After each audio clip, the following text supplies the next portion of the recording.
Assalamualaikum warahmatullahi wabarakatuh.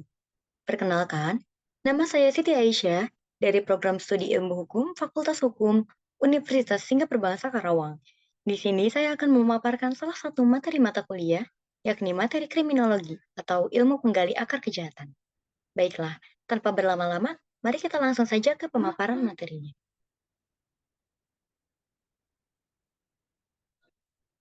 Berikut beberapa daftar materi yang akan saya paparkan pada kali ini. Yang pertama adalah mengenai pengertian kriminologi, yang kedua interdisipliner kriminologi, yang ketiga mengenai ruang lingkup kriminologi, yang keempat mengenai objek studi kriminologi, dan yang terakhir adalah mengenai teori-teori kriminologi.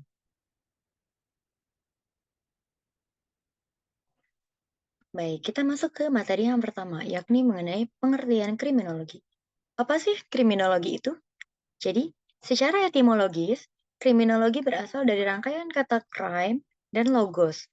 Crime berarti kejahatan, dan logos berarti ilmu pengetahuan. Jadi apabila disederhanakan, kriminologi itu berarti ilmu pengetahuan yang mempelajari tentang kejahatan. Definisi kriminologi adalah suatu spesifikasi ilmu pengetahuan yang mempelajari mengenai gejala-gejala kejahatan, sebab-sebab terjadinya kejahatan, dan perilaku penjahat itu sendiri sehingga ia melakukan perbuatan jahat yang menyimpang dari norma-norma yang berlaku di dalam kehidupan masyarakat. Sedangkan menurut para ahli, saya mengutip dari 3 orang ahli.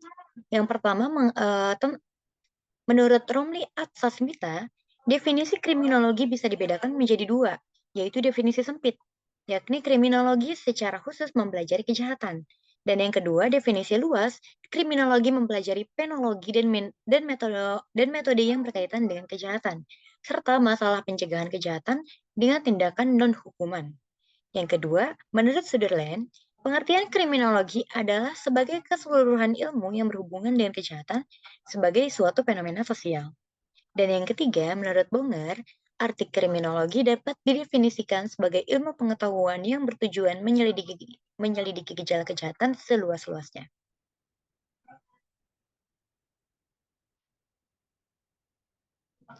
Selanjutnya, interdisipliner kriminologi.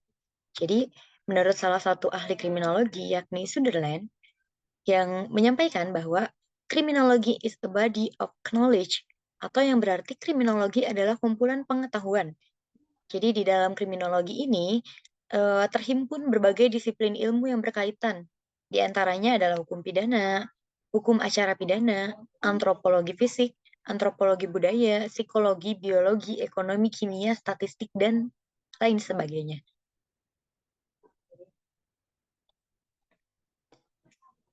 Lalu ruang lingkup kriminologi ada di mana saja? Menurut Ponger, ada 2 ruang lingkup kriminologi, yakni kriminologi murni dan kriminologi terapan. Dalam kriminologi murni, ruang lingkupnya ada antropologi kriminal, mengenai tanda-tanda manusia yang jahat, lalu sosiologi kriminal, mengenai sebab-sebab kejahatan dalam masyarakat, lalu psikologi kriminal, yang mengenai penjahat dilihat dari sudut pandang kejiwaannya, lalu psikopatologi dan neuropatologi, mengenai penjahat yang sakit jiwa, dan penologi, mengenai tumbuh dan berkembangnya hukuman. Lalu, yang kedua ruang lingkupnya adalah dalam kriminologi terapan, yakni ada hygiene kriminal, ialah cabang kriminologi terapan yang bertujuan untuk mencegah terjadinya kejahatan dengan menerapkan undang-undang secara konsisten, menerapkan sistem jaminan hidup dan kesejahteraan.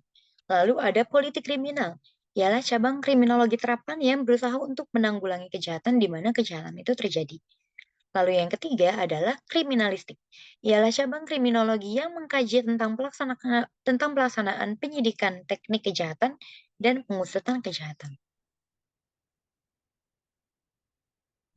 Selanjutnya mengenai objek studi kriminologi. Jadi dalam kriminologi ini ada 3 objek yang akan dikaji, yakni mengenai kejahatannya. Jadi dari sudut pandang hukum, kejahatan adalah serangkaian bentuk perbuatan yang telah ditetapkan oleh negara sebagai kejahatan dalam hukum pidananya dan diancam dengan suatu sanksi tertentu. Sanksi ini bisa saja dalam bentuk sanksi sosial atau langsung dihukum dalam penjara. Lalu yang kedua, objek studi kriminologi adalah pelaku atau penjahatnya.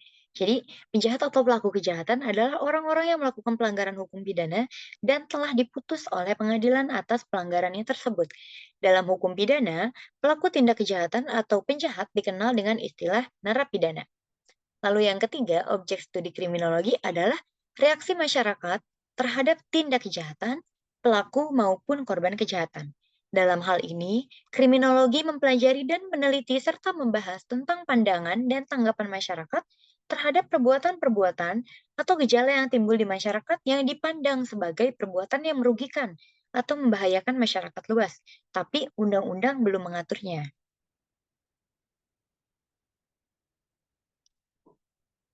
Lalu yang terakhir adalah mengenai teori-teori kriminologi. Dalam kriminologi ini ada beberapa teori yang membahas mengenai kriminologi. Di sini saya memasukkan 7 teori.